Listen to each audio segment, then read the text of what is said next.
boom, you get on the scale expecting it to be down and it's up maybe 3-4 pounds. It's going to be super frustrating and it's going to lead you to maybe even wanting to give up. Hey guys, welcome back to the channel. In this video I'm going to be discussing why you're in a calorie deficit but still not losing weight. How annoying. You're putting a lot of time and effort into tracking your calories, making sure you're going to the gym, you're doing your activities. Why is it that the scale doesn't seem to be budging? Super frustrating. I know, I've been there many times before. Before we dive in with some actionable steps for you to take, I just want to remind you that there's a lot of things that can happen on a daily basis that are going to impact your daily weight. Things that are way outside of your control that don't necessarily rely on your nutrition or the fact that you're in a calorie deficit. So you could be in a calorie deficit but not lose weight because your body is holding on to more water perhaps. Things that could be impacting this is salt, sodium intake, how stressed you are, how much hard training you've been doing, how much sleep you've been having. All of these kind of things are going to contribute to your daily weight fluctuations. And we're going to come on to how you can manage that as we progress through the video. Another thing to understand is exercise and nutrition that you implement into your life right now or for the last several days doesn't show up on the scale straight away. And what I mean by that is, if you were to do a hell of a lot of exercise yesterday, that doesn't necessarily mean that the next day you're going to be lighter on the scale. And I've got an example of this. I had an online coaching client say to me, hey, I was actually under on my calories yesterday and I was out all day skiing and I got a hell of a lot of steps in and I woke up and I'm like 3 pounds heavier today. For sure that client would have been in a calorie deficit for the day, but they've woken up several pounds heavier. How frustrating that would have been for them. And it's highly likely in this instance that that client had been doing a lot of intense activity on that day. They've woken up super fatigued, their body's holding onto a little bit more water, and they are just a little bit heavier on the scale. That doesn't mean that you're not in a calorie deficit. It just means that your progress is being masked by the fact that your body is holding on to some excess water, which is not a bad thing. That's very normal and part of the process. Now, there's one of two things going on here. First of which is you're just not being patient enough. Potentially you are in a calorie deficit and you are losing body fat, but the scale is just not reflecting that just yet because you haven't given it enough time.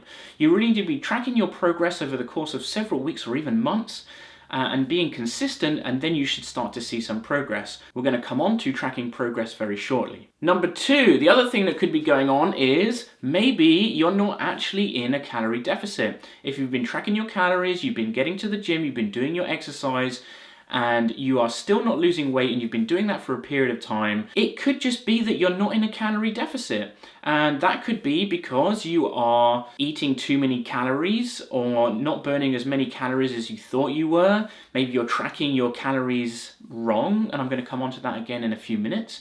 But there's a whole load of things that could be going on here, and mostly it boils down to those two main things. Either you're not being patient enough or you're not actually in a calorie deficit. That's annoying to hear because you've obviously put a lot of hard work in, but bear with me because I'm going to give you some real good, easy points to take away from this. If you haven't already, and I'm presuming you have calculated your calories, if you haven't, please click on the link above. I'm not sure which corner it is, and there's a video I've dedicated to how to calculate your calories nice and quickly. Once you've got that starting point, you can start to calculate your calories and you can see whether you're in a calorie deficit or not. Okay, so one of the takeaway points I have for you is to track your progress.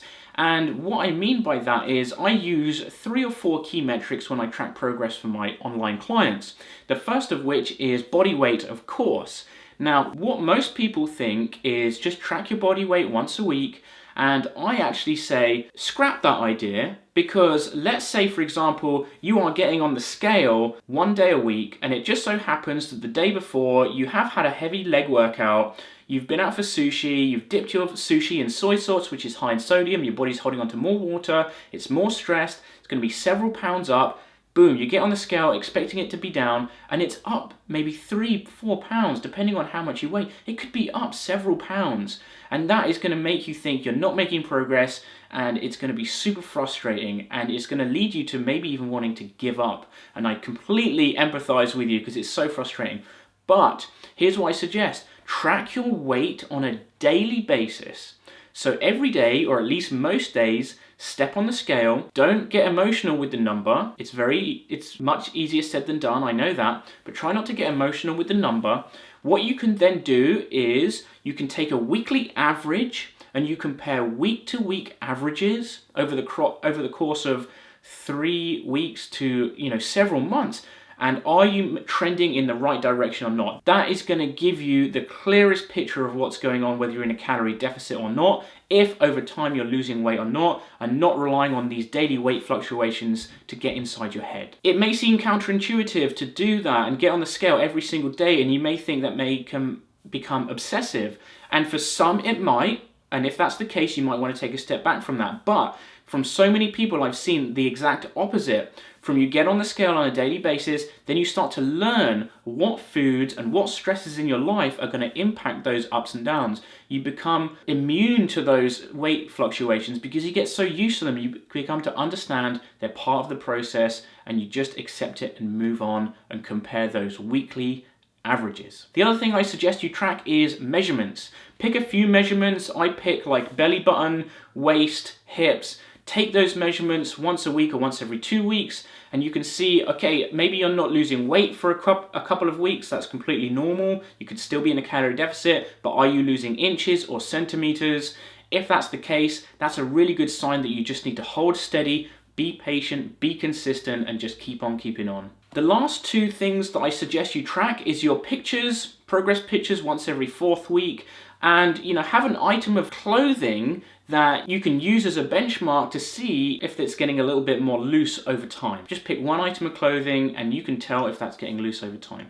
This is a really good one if you are someone that doesn't like to get on the scale. You can get that emotional connection away and you can focus on just relying on an item of clothing. You really need to give it a few weeks before you start to make any changes to your nutrition or exercise, but this will give you a really good understanding of what's going on. The second key point I want you to take away is I do not want you to track calorie expenditure. Calorie expenditure trackers, whether you're using a watch or your phone or whatever it is that you might use to track calorie output, I suggest not even trying to go down that rabbit hole. For one, you can go down the rabbit hole of trying to burn calories non-stop throughout the day, which in my opinion is a very unhealthy mindset. Also, these calorie output trackers are very, very inaccurate.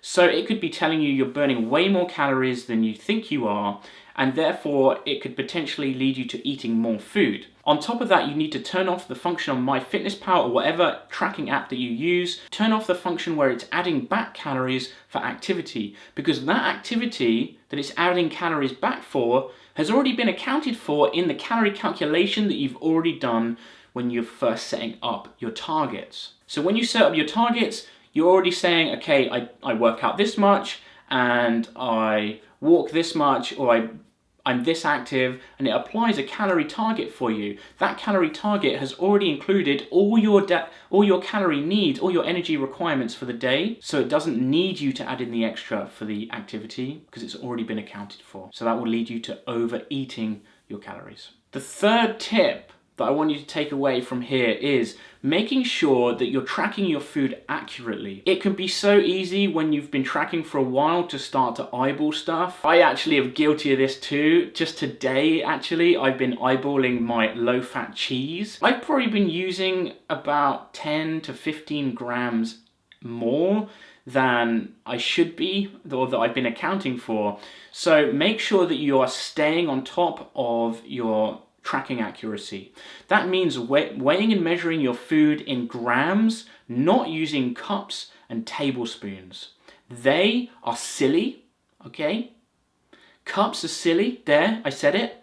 I'm from the UK. We generally use the metric system unless we're driving in miles, which is silly. We're silly too, you know what I mean? But you've got to weigh in grams, because if I'm having a cup of food, I'm going to get as much food in that cup as possible, and that is just going to be silly. So you have to weigh and measure your food in grams if you want to be accurate. To recap those few things, there could be one of two things going on. It could be that you're just not being patient enough, or you're not actually in a calorie deficit. And the 3 takeaway points are: track your progress, don't track your calorie expenditure, and make sure you're tracking your calorie intake accurately. Once all of that's done and you are on top of that, then what? Are you losing weight or not? If the answer is yes, you continue with that. If the answer is no and you're not losing weight, and you've been doing that for several weeks, okay, you're not in a calorie deficit and something needs to change. What needs to change? Well, you need to either increase your activity a little bit, and I suggest maybe a step count or adding in some very low intensity cardio a couple of times a week, or you reduce your calorie intake by maybe starting off with 250 to 300 calories per day. If you're not losing any weight, that would be a great starting point, 250 to 300 calories per day reduction. Or you could do a combination of both of those two things. Remember that you don't want it to be too restrictive, so you have to be very careful. So if you're already on a low number of calories, you might opt for doing a little bit more activity and exercise. Like if you're getting on average lower than 7,500 steps per day, then that should be the first thing that you should do, increasing the steps so that you're becoming a less sedentary person, because it's gonna make your weight loss journey so much easier, and it's gonna help you put you into that calorie deficit without having to restrict food. We like to eat, right? And we obviously like to sit on our ass as well, but it's nice to eat, and so you have more flexibility if you can be a little bit more active. But like I said, don't go down the rabbit hole of trying to burn as many calories as possible. I really hope you found this video helpful. I'm sure there's things that you could improve. There's things that I've got wrong so many times in the past, and I've been guilty of all of those things that I've explained to you. We're all human, but make sure that you're being honest with yourself, holding yourself fully accountable, and message me if you have any questions. Just drop me a note in the comments if you found this helpful, and make sure you subscribe, and I will see you in the next video. Thank you for being here.